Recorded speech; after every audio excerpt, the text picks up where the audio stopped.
Hello everybody! Thanks for joining me again. Hope you're all having a very good day. Thank you for joining me on this beautiful sunny afternoon. I'm Will from Will Get Outside, and today we're going to be continuing with the insect platter. Now who can tell me what has no eyes, no brain, no arms or legs, has 5 hearts and is old as the dinosaurs? That's right, worms, and that's exactly what we're going to be talking about today. And I know the perfect place to find them, the vegetable garden. Now earthworms, they get their name because they live underground, so where better place to find them than here, by some soil. So we're going to go get a gardening fork, dig up some soil, and hopefully we'll find some squirmy wormies.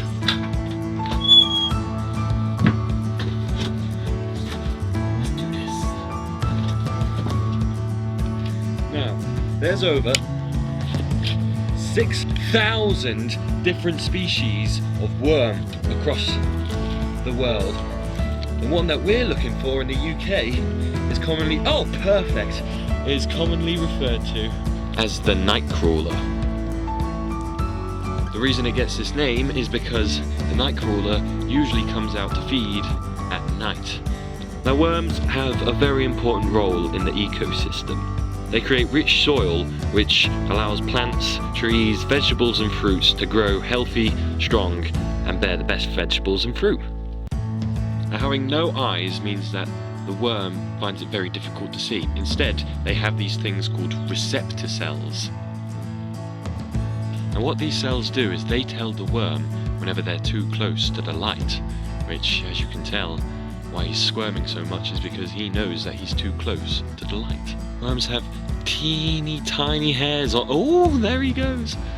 They have teeny tiny hairs on their bodies which allow them to take firm grip onto the soil whilst they move through it. You can't see them, they're very difficult to see, they must be microscopic, but they're wicked. Now that common ring you see on most earthworms is called the Celetta, the Kiletta, Celetia. I have no clue how you say it, but the fun fact about that is that it's not where its brain is located, no, it's actually what it uses to help reproduce. And the common myth about worms, that you can cut them in half and they'll still live, is actually true, but you have to cut past that Celetta in order for them to regenerate, because they actually have 5 hearts, and that's all before that little ring. Imagine having 5 hearts. They also don't have lungs. In order to breathe, the worm breathes through their skin. They also produce a mucus which allows them to move easier through the soil, much like the snail does. The reason why it has to keep moist is because it absorbs the oxygen in the air through its skin, and that's why the worm has to always stay wet and away from the sun. But now we're going to put this little guy back to where he belongs. There you go, little fella. Now the next insect we're going to be looking for is known as the blackjack beetle, and is probably the UK's most common beetle. The question is where am I going to find one? They usually come out in summer where it's hotter weather, so to find one in November is going to be quite difficult. I'm sure we'll find one, because when there's a will, there's a way. Might be anything under here, behind here, nothing. What about here? So far we're coming up quite short. Let's just try see if they might be over here.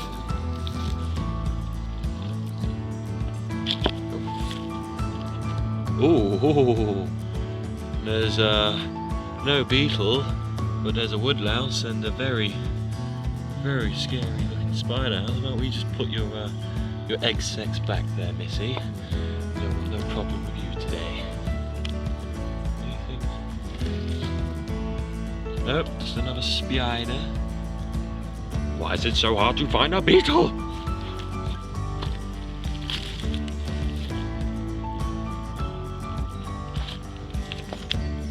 Whoa, they're big snails. But no blackjacks. Where are they? Well, no blackjacks, but I can still tell you a little bit about the beetle family. What makes a beetle are its three-tier bodies: its head, its thorax, and its abdomen. And most beetles usually have 6 legs. There's over 400,000 different species of beetle, and they make up for 25% of all living creatures on the globe. The UK's largest beetle is the stag beetle, but I don't think we're going to find one of those today. If we can't find a blackjack, we're not going to find a stag, no way. So each species has their own different way of communicating with one another. Some beetles can release a pheromone to attract a mate, whereas others, they can, they can make noises like crickets do. They rub their backs, and that's what makes the famous noise. But if you're into your music like me, then you'd be surprised to find that some beetles like to drum by hitting on different woods to send vibrations out to attract a mate. How cool is that? But that's all we got time for today. I'm so sorry I wasn't able to show you the blackjack beetle. But if you enjoyed this video, you want to learn more, please be sure to subscribe to my channel, join the crew, the Get Outside crew. If you liked it, give us a thumbs up, be much appreciated. And yeah, thank you very much for watching.